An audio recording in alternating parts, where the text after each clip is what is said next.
If you don't have a mentor, you already are not growing at the speed you should be growing.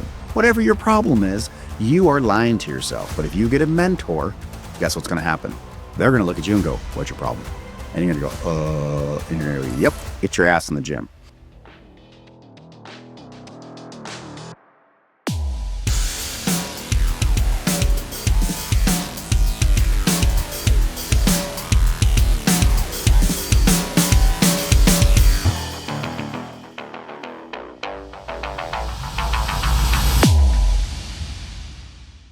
All right, how's everybody doing on this beautiful day? I have been neck deep in the weeds over at the sign company for the last past week or so because we've had project managers on vacation, we've had salespeople on vacation, and of course we have all these new pet projects going on because we've got a mentor. And so holy moly, just so much going on, so much moving targets. And it goes to just tell you how much you love the loyal ones. You love the loyal people that are there every single day, side by side, fighting the trenches with you.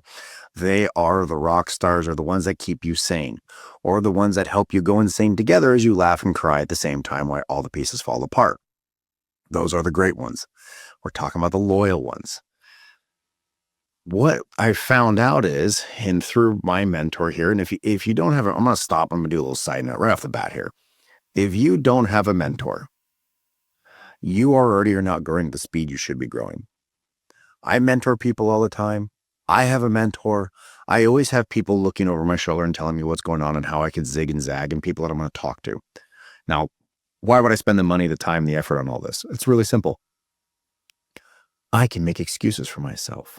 You guys can make excuses for yourself. I got up at 5 a.m. this morning. I got in the cold plunge for 3 minutes. I worked out for an hour. I ran 1 mile and I got in the shower. Did you do that? No. Maybe you did. Freaking proud of you. I'm not talking about you. I'm not preaching to the choir here. I'm talking to everybody else. Did you do that? Did you wake up in the morning? Okay, fine. Maybe you're an afternoon workout person. Are you going to do that this afternoon? If you are not, one of those 2 times, you have lied to yourself. You have flat out told yourself, oh, I'm in good enough shape. It's too stressed out. Oh, it'll hurt the body. Oh, it's just too hot today. It's too cold today. I'm still crying over the elections. Whatever your problem is, you are lying to yourself. But if you get a mentor, guess what's going to happen? They're going to look at you and go, what's your problem? And you're going to go, and you're going to go, yep, get your ass in the gym. And you're going to have somebody that you're going to have to be held accountable to. And that accountability is an amazing word because nobody likes it unless you have a boss above you who's trying to get something done. They love the word. You don't love the word because you have a time frame, a timeline, something that is manageable, obtainable in a certain time frame.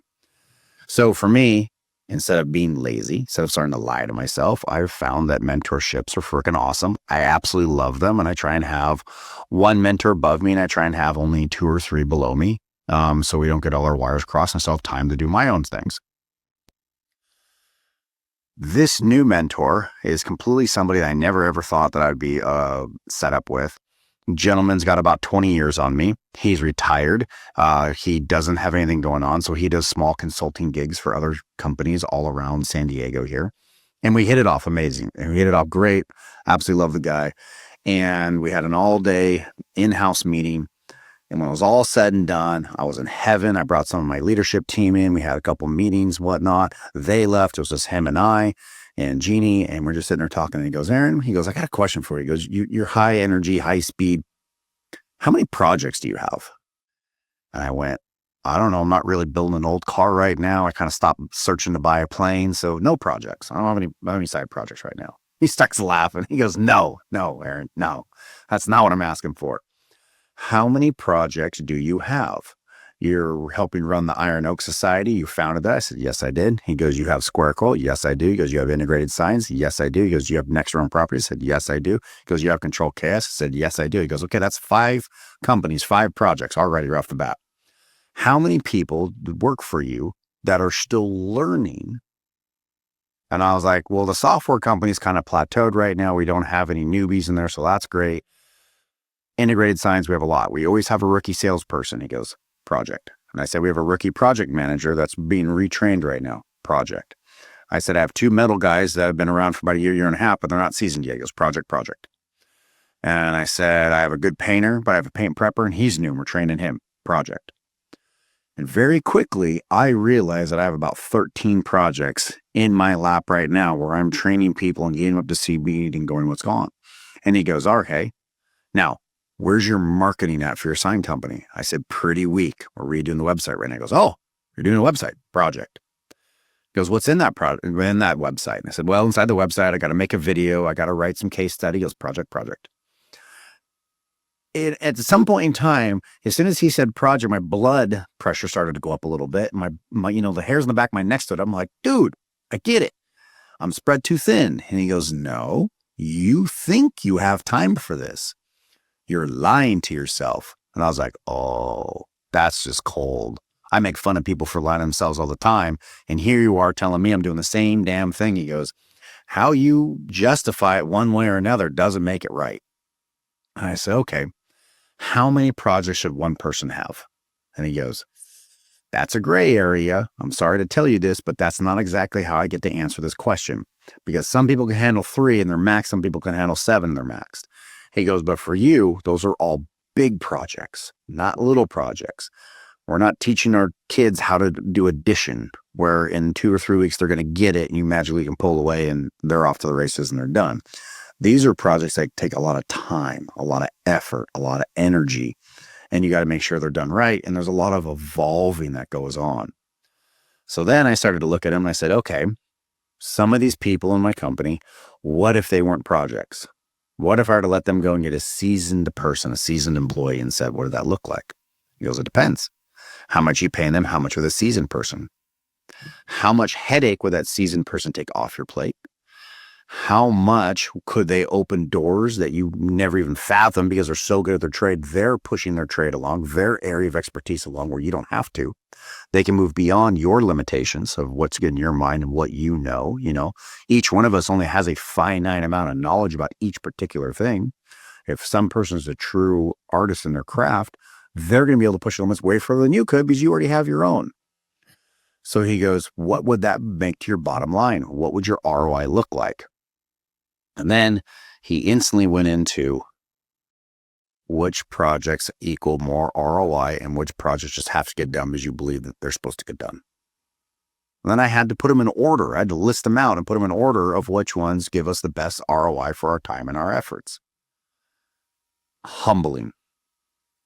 And so today, what I really want you guys to do is take the time to figure out how many projects you have. How many true projects do you have?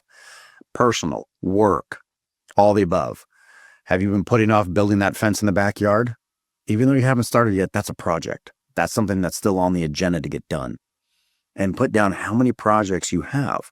Because at the end of the day, they're weighing on you mentally or they're weighing on you physically, one way or another, however you deal with stress until they're handled or taken care of. Just want to take a moment to talk about Square Coil here. Square Coil has been powering the signage industry since 2011, and we're only growing bigger and better and stronger every single day.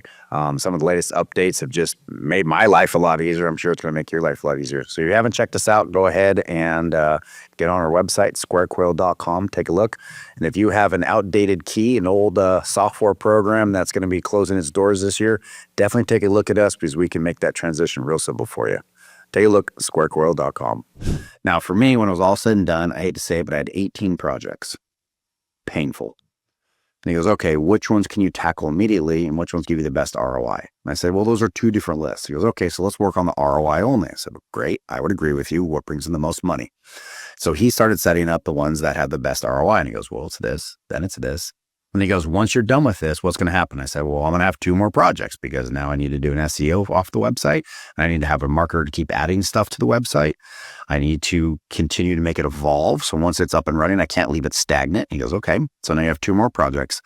What if you were to hire a seasoned person to take those 2 projects off your plate? Would they be able to pay for themselves on an ROI? So now you got 2 different agendas. You guys are listening to me right now. You got how many projects do you have and what brings you the best ROI and which ones you're going to work on. And now I'm going to guess right now, if you're listening to me, you're probably in the car, you're probably driving. And when you get to work, you're going to do what? You're going to check your email. You're going to check with a couple employees, figure out what fires there are and put out the fires. Congratulations. You're not working on any of your projects. You're working on the day-to-day grind and your projects have not been moved forward. Are you doing any block scheduling to try and figure that out? I mean, that's a whole other podcast. We can talk about that for hours. But you don't set any time for the rocks or for the projects. So every single project, every single day, gets put to the side. And all of a sudden at the end of the year or in the 6 months, you pick your head up out of the sand, you look around and go, I'm so busy and I can't get anything done. How is this even possible? As you come in and as you lead and as you're a manager, are you working on things that are going to move the needle?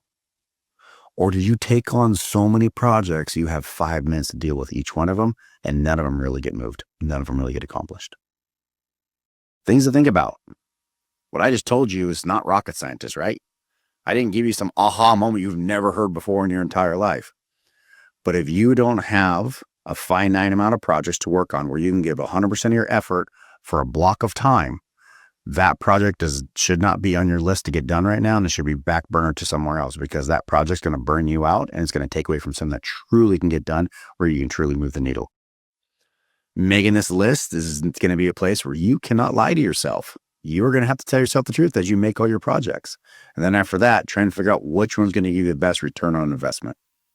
Now, what you're trying to invest in, that's up to you. Make more money, have more time to yourself, make avenues for bigger success. All those three are great avenues, but they all have different reasons for them. What's your ROI and, your investment? That's only something you can answer. Talk to you guys next week.